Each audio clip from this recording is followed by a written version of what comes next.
Opa, Lê aqui e hoje eu vou querer falar sobre esse filme Fuga das Galinhas 2 ou Fuga das Galinhas, a Ameaça dos Nerds, né?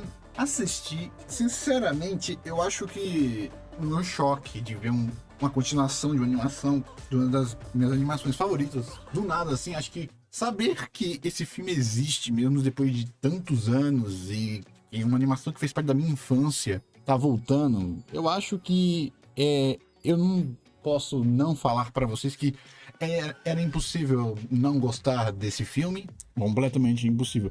Se esse filme fosse 1h30 das galinhas andando de um canto pro outro, sem nada, eu teria gostado. Então, talvez a minha análise, a minha opinião sobre esse filme não diga muita coisa mesmo sobre a qualidade do filme. Então, esse vídeo aqui vai ser para quem assistiu o filme, tá? Então, se você tá pensando em, a partir da minha indicação, ver se você viu o filme, vai tomar vergonha na sua cara e vai assistir esse filme logo, tá? Se você não assistiu o primeiro, essa geração tá mais nova, acho que consome muita coisa que é só lançamento, então, se você tem aí os seus 12 anos, assiste o primeiro filme, tá bom? Se você tem 16 anos, assiste o primeiro filme. Só tem que assistir o primeiro filme, tá? E aí vamos falar então sobre A Ameaça dos Nuggets. Tá bom. O que eu poderia falar sobre o filme?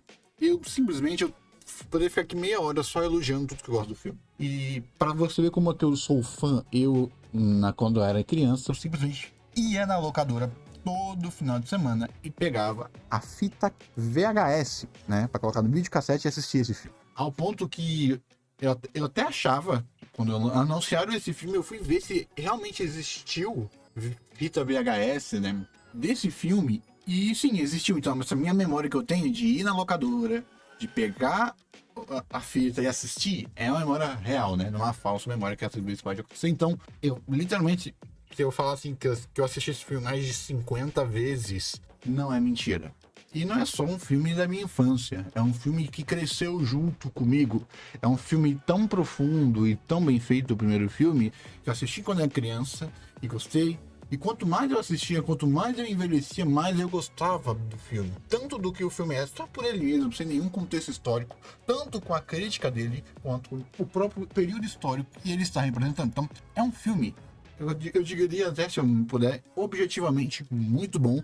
E quando você coloca uma carga emocional, vira um filme perfeito, é um dos filmes da minha vida, tá bom? É um filme que eu amo muito. E vamos então falar sobre A Ameaça dos Nuggets, o que foi a minha experiência, a minha segunda assistida desse filme. Como eu vou ficar elogiando demais esse filme, eu vou primeiro pelo que eu não gostei desse filme. Por quê? Ah, assim, você não falou que não tinha muito? Sim, pra você ver que eu tô aqui tentando, né? Eu gostei, eu tava de um jeito assim assistindo esse filme que eu tava prestando tanto atenção, que eu acabei percebendo muitas coisas no roteiro. E antes que você falar, isso é porque... Não, eu assisto do mesmo jeito Fuga das Galinhas. Eu assisti esse filme, o que fez eu perceber que, pelo menos, o roteiro desse filme não é tão bom quanto o primeiro. O que isso quer dizer? Nada. Foi uma experiência incrível assistir esse filme, mas eu tenho que ser justo aqui com o primeiro filme. Eu não posso deixar tanto assim o meu lado mais emocional falar, porque mesmo que não tenha problema, eu quero fazer uma análise mais crítica, porque o primeiro filme é o filme da minha vida, e se eu falasse que esse filme é tão bom quanto o primeiro filme, que é um filme da minha vida, eu estaria sendo negligente. Não é a mesma coisa.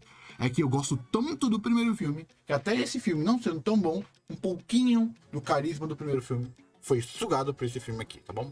Ele não é melhor do que o primeiro, o que eu acho que seria impossível, impossível mesmo, acho que seria impossível ser melhor do que o primeiro, né? Até porque o primeiro filme era sobre, a referência que ele fazia era sobre um período histórico que já tinha passado e o seu reflexo na sociedade, ou seja, é uma crítica mais fácil. É algo que já passou. Esse filme é muito mais algo que está acontecendo agora. Então, é uma crítica para você absorver. Talvez esse filme, igual ao primeiro, vá melhorando. Vá melhorando com o tempo, vá melhorando com a crítica. Sim, vamos agora para a parte do roteiro, do que eu não gostei do roteiro. O roteiro não é tão bem feito e o filme não tem um ritmo tão bom quanto o primeiro. Muita coisa que eu não gostei desse filme relacionada ao roteiro não é... Esse filme, ele é mais complexo. mais denso e até mais interpretativo do que o primeiro. A crítica do primeiro tá lá na cara. A crítica daqui é mais sutil. E eu não gostei muito disso. Por quê? As críticas aqui desse filme é tão sutis que às vezes você acha, será que isso é crítica ou eu que estou enxergando coisa que o filme não está me dando? Porque esse filme, ele tá ao mesmo tempo que indo pro lado do humor, mas ele tem esse probleminha aqui de roteiro que não me faz... Será que isso que eu estou interpretando é uma hiperinterpretação ou é a interpretação que o filme queria ter me dado? Então, ele tem tanta coisa que eu não sei o que é eu colocando no filme ou é o que o filme que está me mostrando, tá bom? E por que eu falo isso? Porque meio que as referências à sociedade usadas no segundo filme são exatamente referências. É como se fosse um filme de ficção que tem easter eggs, que tem fanservice de referências ao mundo real, da crítica, da forma que é crítica, tá bom? Por que eu falo isso? No primeiro filme, você tem poucas referências ao mundo real. Mas essas referências ao mundo real faziam muita importância para a história. Eram complexas e reverberavam em todo o filme. Uma referência ao mundo real que tinha lá, o paralelo com o mundo real que tinha no primeiro filme, quando você via no filme, essa referência ela tinha peso. Ela reverberava no começo, no meio e no fim do filme. Então ela era muito mais amarrada com o próprio roteiro do filme. Por quê? Era mais simples. Por ser mais simples, você consegue trabalhar melhor. Aqui, nesse segundo filme, é tanta referência, é tanto paralelo, é tanto subtexto que tem nesse filme, que muita coisa aparece para você fazer uma referência a marketing predatório, a propaganda, só que não volta de novo. É como se fosse uma pinçada, só que isso não está tão bem programado, não está tão bem conectado com toda a trama. É como se fosse só um easter egg, uma referência, um fanservice de, entre aspas, crítica social. E por que isso acontece? Porque o filme, ele cresceu, ele está mais complexo, mas sabe o que acontece? Quando um filme ele fica mais complexo, ele fica mais difícil de se fazer, o que exige que o roteiro e os diretores sejam melhores. Quando você tem um filme, vamos lá, você tem um filme, você está segurando 2 copos na sua mão. Se você está com 2 copos na sua mão, você consegue correr com esses 2 copos. Você consegue fazer malabarismo, consegue jogar futebol com esses 2 copos. Quando você está com 4 copos na sua mão, você precisa de mais atenção. Você pode derrubar esses copos de uma maneira muito estranha. Fica mais difícil. Então esse filme, ele cresceu em complexidade, ele é mais complexo, ele tem mais subtramas, ele tem mais subtextos, ele tem mais linhas interpretativas e referências da nossa sociedade, como fazendo paralelo com a ficção, mas ao mesmo tempo ele ficou mais simplório em abordar elas. É como se ele tivesse crescido em complexidade, em subtextos, mas em narrativa ele ficou mais simples. Eu vou dar um exemplo gigantesco mesmo, que foi, acho que a única coisa que verdadeiramente me incomodou, tá bom? Verdadeiramente me incomodou de verdade no filme. A única coisa. Tudo que eu falei até agora, eu tô meio que dando uma forçada pra eu suprimir o meu lado emocional desse filme, pra eu tentar trazer um pouquinho do lado crítico. Pense em algo que foi apresentado como grande no filme, como gigantesco, como enorme, mas quando ele foi usado, quando ele foi ser algo grande no filme, parecia que era algo pequeno. Vamos dar um exemplo. Você está chegando num planeta gigantesco. O filme fala, olha esse planeta gigante, enorme, vai ser muito difícil achar o que a gente está procurando nesse planeta. E quando você chega no planeta, parece que está tudo na mesma esquina. É mais ou menos, acho que quem assistiu já vai ter percebido o paralelo. O maior problema é a fábrica e o quanto escalou, tá bom? E o quanto escalou a fábrica nesse quesito, porque uma das coisas que mais foi vendida foi a invasão. E a invasão não tem foco nenhum, a invasão é fácil, a invasão não tem peso. A fábrica gigantesca é usado 3 vezes facilitadores de roteiro seguidos, ou seja, o facilitador ele tá lá perdido na fábrica e coincidentemente ele acha que ele tava procurando muito fácil, ele tava de novo perdido na fábrica, eles estão fugindo para lados completamente opostos numa fábrica, o que é lhe mostrar numa fábrica enorme, eles estão fugindo desorientados e magicamente simplórios. roubam. E isso acontece 3 vezes, ao ponto que o próprio filme usa isso como uma piada. Esse facilitador de roteiro, ele usa como uma piada. E se fosse usado uma vez e 2 vezes, essa piada eu teria achado engraçada. A piada do, não, foi o amor que nos achou. Eu teria achado engraçado, mas 3 vezes esse facilitador de roteiro. E o filme tá cheio desses micro facilitadores de roteiro que faz parecer que a conquista do filme foi meio fácil, né? Foi meio fácil. Então acho que esse é o principal ponto, né? Tirando também o ponto da vilã, que a vilã não tem peso nenhum. Eu vou ter que ser fabricado de novo e falar que o Imaginário falou que não era pra ter vilão nesse filme, era só pra ser o cientista. O cientista, na verdade, se o cientista fosse um paralelo de um cara, só um cientista ganancioso, teria sido melhor. Agora vamos pros pontos neutros, tá? É só isso que eu tinha pra reclamar. Agora vamos para pontos neutros. São pontos que, enquanto eu tava assistindo, eu percebi e falei, rapaz, eu queria que não fosse desse jeito. Uma coisa que eu queria, que foram as coleiras controladoras de mente. Minha opinião, eu entendi o tom do filme. Esse tom menos sombrio é porque era exigente. Esse filme não é pra ser sombrio, nunca foi pra ser sombrio. Se você queria que o filme fosse sombrio, assiste de novo, tá? Você assistiu errado. Presta um pouquinho mais de atenção, tá? Esse é o segundo filme, não é o primeiro. Então não queira assistir esse daqui como se fosse o primeiro filme, tá bom? É isso que eu tentei em todo momento ao assistir esse filme. Só que teve uma coisinha, um paralelo que eu gostaria muito que tivesse nesse filme. Que eu percebi que foi uma interpretação que eu tive e eu quero colocar aqui, porque talvez seja, mas eu acho que é hiperinterpretação. As coleiras controladores de mente que estão no filme, elas controlam sua mente. E eu não gostei disso. Eu não gostei que elas eram coisa de controlar a mente, tá? Porque é um paralelo muito literal. Eu não gostei desse paralelo tão literal. Tanto que quando foi mostrado pela primeira vez, a minha interpretação automática, eu pensei assim, caraca, eu literalmente tava assistindo e falei, meu Deus, não vai ser isso. E não foi. E não é um controlador de mente. Ele reprograma os cérebros das galinhas. Porque se a galinha é um ser medroso, que quer fugir, você coloca algo que reprograma o cérebro da galinha. Então, aquelas galinhas que estão lá felizes, na verdade, elas estão com medo. Tá convertendo o medo delas em felicidade. Quando a galinha vê aquele sol bonito lá, aquele sol para ele morrer, quando ela tá indo, na verdade, ela tá querendo fugir. Ela tá querendo ir para longe, mas como a coleira está reprogramando o cérebro dela, o sentimento forte que ela tem de medo, de querer fugir, é transformado em ir até o perigo. Eu interpretei isso, mas não foi isso. Era só um controlador de mentes, né? Não tem nenhum problema, é só a minha expectativa, que eu tava prestando tanta atenção nesse filme que ela é bizarra. O quanto eu tava prestando atenção nesse filme e eu já entro nesse ponto. E esse paralelo, que eu achei que seria um paralelo das redes sociais. Mas é um paralelo meio que das redes sociais, é um paralelo dos tempos, só que fica meio aberto, entendeu? Eu queria que fosse algo mais nichado, algo assim, que você tivesse paralelos mais diretos. Que você não pudesse simplesmente jogar é o controle da mídia, o controle do governo, o controle das classes, o controle de alguma coisa. Não.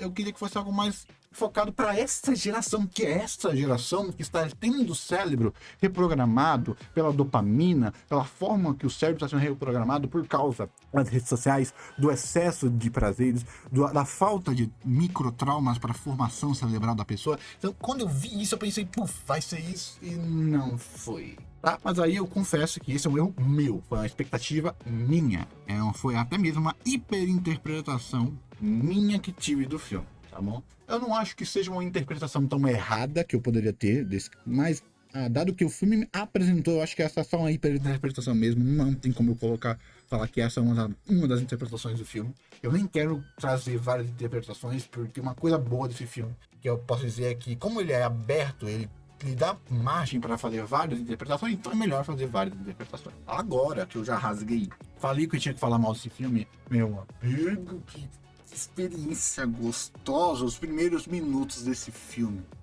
foram uma das coisas mais lindas que eu já vi no cinema. Meu amigo, a cena do começo da filha, né? Eu ia falando aqui, essa menininha aqui e essa daqui, ó. Essa menininha e essa aqui, essas duas aqui, nem faz nem cheiro. Os personagens novos desse filme não são os personagens antigos. Isso é um fato, óbvio. Mas esses personagens, eles são tão bons, tão bons, tão bons. Um personagem bom, bem estabelecido, e o paralelo de influência que essas duas aqui tem, fica meio... né?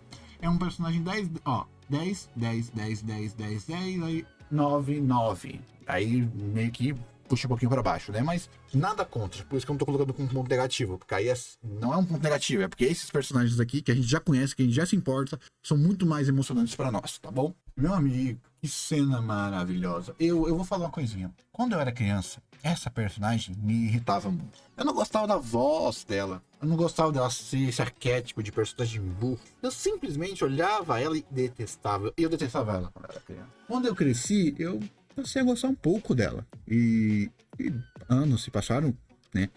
Acho que faz o quê? Uns 10 anos que eu não reassisti esse filme. Uns 10 anos. Eu fui lá e reassisti o primeiro filme e tal. Só que eu não lembrava disso. Como faço 10 anos, antes de assistir o 2, eu reassisti o primeiro. Não sei se foi a melhor estratégia, acho que eu tinha que ter assistido esse daí e depois assistir o 2. Acho que foi um erro meu, tá? Eu tinha uma memória afetiva.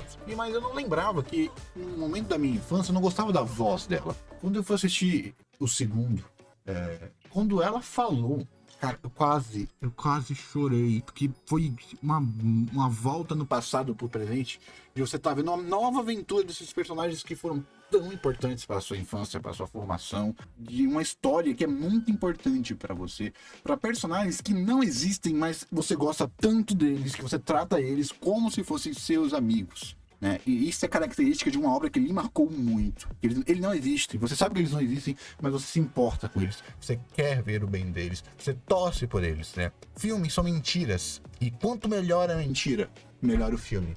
Quanto mais você acredita na mentira, mais emocionante vai ser. É um sentimento falso, mas mesmo ele sendo um sentimento falso, o que você está sentindo dele é verdadeiro. Então não importa.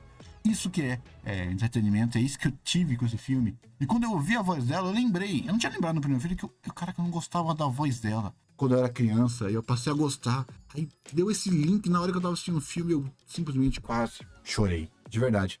Eu prestando atenção em cada marca de dedo, na pele, em cada composição desse filme. Sinceramente, eu já falei, eu sei que aqui já deve ser clichê desse canal, mas o canal é pequeno, então acho que você não viu os vídeos antigos, se você está vendo até aqui, se você aguentou até aqui, a balança dos gostos, né? Que com um filme tem uma balança entre pontos positivos e pontos negativos. Só que esses pontos, eles não são pontos corridos, são pesos. Então um filme ele pode ter 1 milhão de pontos ruins, só que os pontos positivos são tão pesados que ele a balança, não importa quantos pontos negativos tem.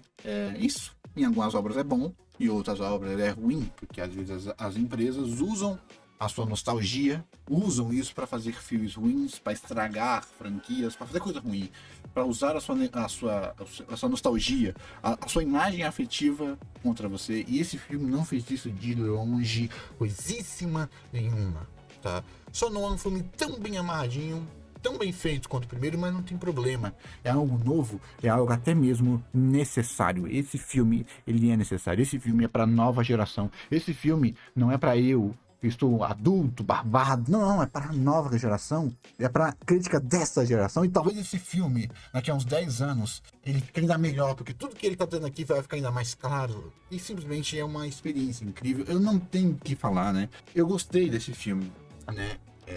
Eu tive só 2 momentos que eu falei. Um momento que eu não gostei foi da facilitação do roteiro, né? Pô, porque você enaltece aquela fábrica gigante e o que me parece que a fábrica na verdade é pequenininha, minúscula. E eles não dão nenhum motivo, eles só fazem uma piadinha pra... Poxa, então ignora isso. Não fazia uma piadinha pra gente lembrar. Poxa, dá a sensação que, poxa, podia ser feito, podia ser bem melhor trabalhado. E aquela coisa das correntes, que foi uma hiperinterpretação que eu tive. Só isso. Mas, sinceramente, o nível de atenção que esse filme, porque eu tava com esse filme, de prestar atenção, é algo simplesmente surreal que eu tive. Eu não tenho o que falar do quanto eu amo. Eu amei esse, né? Tá bom? Só que aí, foi uma experiência incrível. Porque ele é uma extensão do primeiro filme, tá bom? É um filme simplesmente mágico, né? Esse filme, ele só não recebe um 10, tá? Eu só não dou um 10 pra esse filme, porque infelizmente ele tem alguns errinhos. E se eu desse um 10 pra esse filme, seria maldade com o primeiro filme que é 10, tá bom? A menos que eu desse 11 pro primeiro filme e 10 para esse. Aí é meio que sacanagem, né? Mesmo eu estou emocionado, eu sou emocionado, né, gente? Eu não tô fazendo esse vídeo, ao contrário do que eu faço muitos outros, na sequência que eu assisti o filme. Não, eu já assisti esse filme 3 vezes, tá? Eu já assisti esse filme 3 vezes. Exatamente porque pra baixar um pouquinho a minha emoção, tá bom? Pra eu não vir aqui completamente emocionado, porque eu me conheço o suficiente pra saber que não ia sair vídeo se eu estivesse muito emocionado. Não ia ter. Eu não consegui manter nem uma linha de diálogo, eu não consegui manter nem a linha de pensamento. Ia ficar um monte de blá blá blá no vídeo. Então, eu deixei a minha emoção diminuir. Eu me forcei a fazer uma análise mais crítica desse filme. Por quê? Porque mesmo que esse filme seja um bom exemplo de um filme fanservice, de um filme pra fã, que sabe o que fazer, a indústria não é assim, gente. A gente não pode se deixar ser enganado pela indústria. Que é uma das coisas que esse filme mais quer. É uma análise crítica, é uma análise interpretativa mais forte. Então, se eu não fizesse isso com esse filme, eu poderia estar entrando nesse método fanservice que nós estamos tendo no cinema, tá bom? E algo muito importante. O cinema que nós estamos tendo hoje em dia, 2023, tá? 2023, não sei em que dia vai sair esse vídeo aqui. Me conhecendo como eu gravo um monte de coisa e deixo lá, pode sair em 2024 esse vídeo aqui.